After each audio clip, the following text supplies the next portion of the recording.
Hello everyone and welcome back to my channel. In today's One Piece Treasure Cruise video we are going to tackle the new co-op quest season, I guess you can say, and we are going to go from Apprentice to Warlord, so do the three first difficulty quests, since the first ones are relatively pretty easy obviously. I want to also discuss about the mode a bit. I think it's kind of a mess, to be honest. And I am not saying it because of the matchmaking. I know a lot of people are complaining about the randoms and the horrible players that they get matched up with. It obviously will happen. It happens in every single mode and in every single other video game in existence where you get paired up with other players in real time. What I actually want to talk about is I think there are performance issues still, and the quest guides are pretty bad. We only know about the main boss mechanics, and we can also encounter other mini bosses that get randomized in each stage every time as well, and they have their own debuff every time, but we don't know about the debuff or the possible character that can appear until we actually play the quest. And the mini bosses in a 5-stage quest are 2 in stage 3, 2 in stage 4, and 1 alongside the main boss in stage 5. And all of a sudden, surprise, damage reduction is here in the final stage, but it was not listed for the main boss, and it is because the mini boss is randomized. So I think that's kind of annoying, because I get it when people complain about players not knowing what they are doing during the quest, but at the same time, Bandai themselves are not doing their best to inform players the best way possible through the quest guide by listing all the possible debuffs you might encounter, not only from main bosses but mini bosses as well. And I know they repeat and each mini boss has an attached debuff with them, but are they expecting the players to just waste stamina, go in blind and find all of the debuffs and then memorize them while trying to build optimal teams after that? And let's not forget, if damage reduction appears and you are not able to deal with the mini bosses immediately, then you might encounter turn 1 debuffs that are of course not listed in the quest guides either. So the quest preparation is a complete mess in my opinion, not to mention you can't actually check the debuffs while you are in the team building menu. You need to exit, check the details, go back into the team building menu, then you forgot how many turns the debuff is, you go back, you check it again, it's a mess. It's horrible and it simply has to be improved. And I have to also admit, even though we are 2 players participating in one quest, and we do already have the factor of the random main boss, on top of that we add the randomized mini bosses as we discussed and their combinations overall during the quest in different stages, then we also have to take into account the possible random co-op partner. Not all the people can use an alliance member that they can discuss with or a friend, and the team you built that worked perfectly in the first run might not even work for the next run of the same difficulty. I think that stuff might be way too random in the co-op mode.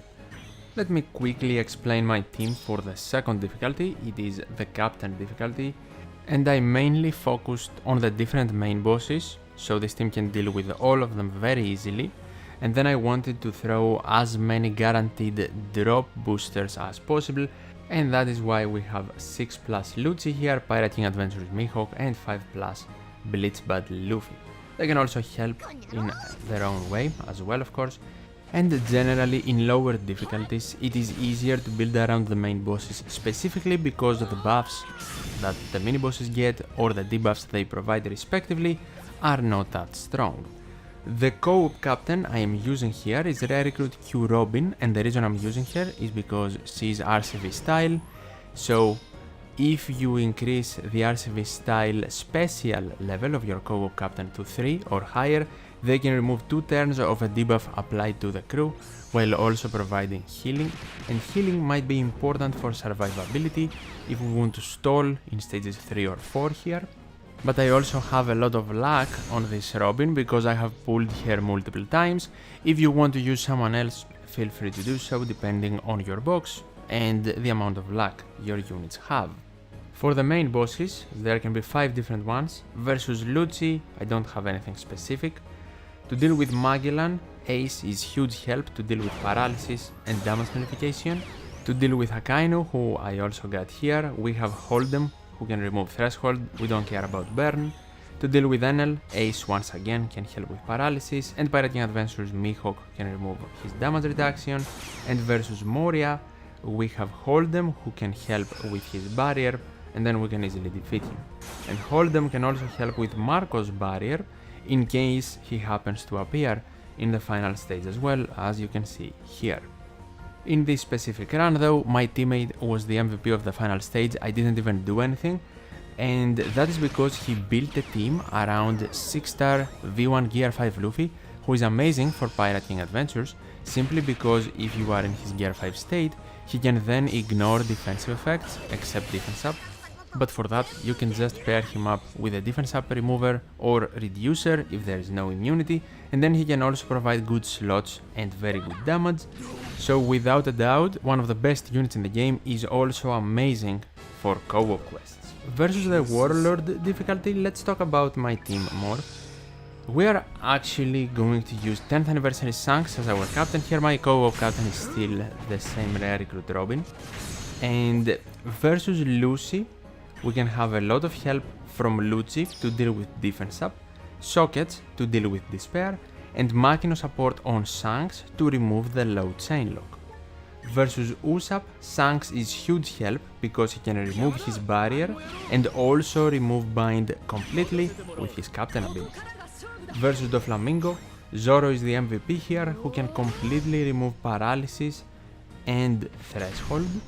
Versus Fujitora, Treasure Map Rare Recruit Zoro is once again the MVP because he can remove Threshold again, and we have limited Rare Recruit Koshiro support on him, who because Zoro provides damage to the enemy, he can activate removing Resilience completely. And versus Pika, once again Lucci can deal with defense up, and our bottom row units will be special binded. We are not going to deal with that. That's why I have 2 units that are likely to be used before the final stage there, either Mihawk to remove damage reduction or Luffy to increase the low attack boost. And don't forget, a lot of people do forget that we also have the skip button if we want to let our friend or partner in the co-op quest deal with things. As you can see here, I am going to use Robin to reduce the burn and defeat one enemy, so then my partner can actually take care of Baby 5 without having to worry about the burn. And they are also using another amazing unit for co-op quests, Zoro Sanji, because with their swap every turn they can provide a universal attack boost and ore boost, and also manipulate some of the slots to matching, while also having great utility and damage increase potential in their kit. So here versus Baby 5, they will break the barrier and defeat her, so we can proceed in the quest. In the next stage we are going to face off versus the enemy that can provide us with bomb slots and gain a barrier, a lot of barriers here, and Bartolomeo, who can provide the damage reduction in this case. That is why Shanks is generally awesome, because a lot of barriers are present, so if another one on top of the main boss one appears, we can deal with it in the final stage. We are going to activate Mihawk, of course, to deal with Bartolomeo's damage reduction, and then the 10th anniversary ship special, which we can very easily acquire because of Shanks, to manipulate all of the bomb slots Gladius provided us to matching. I will also activate Shanks' EX Super for a bit more damage and to definitely take Gladius out. If I could hit my perfects and didn't miss twice, maybe I could even take out Bartolomeo, but that did not happen here, obviously. Once again we have to rely on our co-op partner, and even though this is the second cycle of co-op quests, once again there seem to be performance issues, disconnection issues, lag and stuff like that. You can tell me in the comments below if you are experiencing them. I definitely experienced performance issues in this specific run. You will definitely see a lot of lag in the next stage. And we had a lot of performance issues in the previous cycle that came with the 10th anniversary as well. It was a horrible experience, I have to admit. They even rolled out an update which made things worse. So many players had problems, a lot of them could actually not even store their multis to acquire at the end of the season. so I barely participated. I actually did not even pull to get Yamato. That's why I am not using her in my latest teams, in case you're wondering. And that's why I also did not make a video on the co-op quest. So this is my first one. So the mode doesn't only lack on the design aspect of things, it also lacks a ton on the performance. And here in the final stage I will activate Luffy to increase the low attack boost and get an orb boost, then Shanks to increase the attack boost even further, get a color affinity boost, and also get a full board of guaranteed matching slots, then Zoro, who will deal with the enemy's threshold, and Koshiro support will also activate, removing Fujitora's resilience. We will also get a chain lock from Zoro, and this time I won't be needing the help of my co-op partner. We are going to deal with both of the enemies here, even through the lag, to clear the quest. The mode staying active for approximately a week each time is also something I am definitely not a fan of. I hate that. I don't really understand why it is not active for longer, and it is kind of a weird piece of content to also make videos about. That's why I try to make this video more of a discussion one.